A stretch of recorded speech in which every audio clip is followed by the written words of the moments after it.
Today I'll be calling cable. My name is Wakar Meyer and I'm your Elliott Wave analyst, reviewing what has been and predicting what is likely to be in cable price action. So, everything has been going according to plan, or according to analysis anyway. So, just real quickly, that's where our E wave of the multi-year triangle ended, right there where I put E. It broke out of the channel, just like I said it would if it was going to confirm. It made 5 waves down, which I'm going to label 1. As soon as I get my labeling tool there, 1. We talked about how it was making a correction, A, B, and C, and that when it made that correction, it would pull back into this zone in between the two yellow lines due to the structure of the up wave. And as you can see, it perfectly touched the bottom of that line. It corrected up in a B wave, down in a C wave to finish the larger degree B wave, and it finished almost perfectly at what I was calling the fourth wave. So I was saying that this was 5 waves up. The fifth wave was the extended wave, and you would expect it to pull back to the internal second, which is where this was. And then it pulled back even further into the internal fourth, very near the terminus. And let's see if I can show you that here on a smaller scale.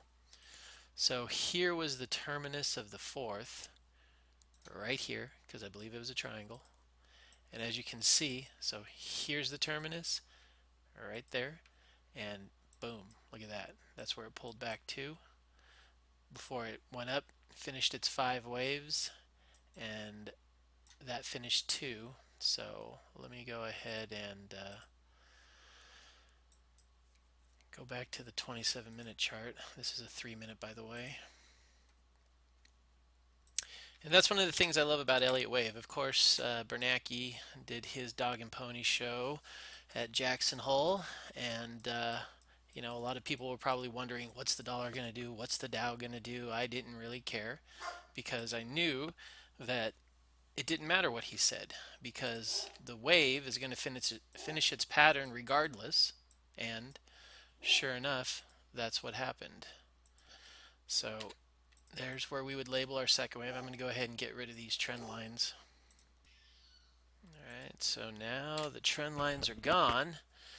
And so, using the channeling technique once again, I start at the origin of 1, connect to the terminus of 2, extend my line.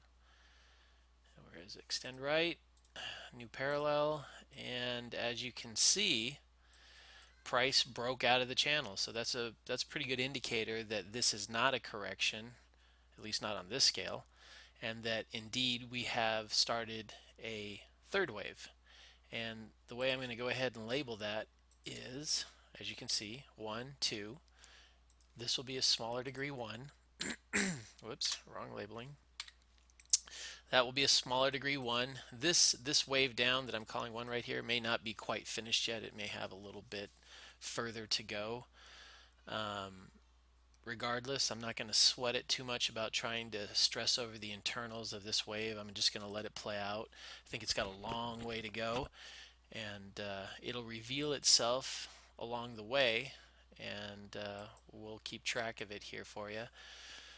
So as you can see, Elliott Wave is a more powerful predictor of what's going to happen with regards to price than anything any person can say, even Ben Bernanke, chairman of the largest central bank in the world, right?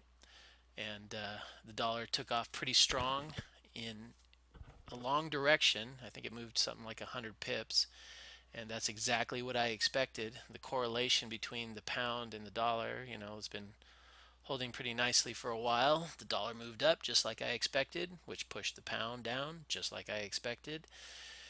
And that's why I'm an Elliott Wave analyst, and only that. Fundamentals are fundamentally unimportant, as I like to say. That's today's call. I hope you'll join me again for tomorrow's call.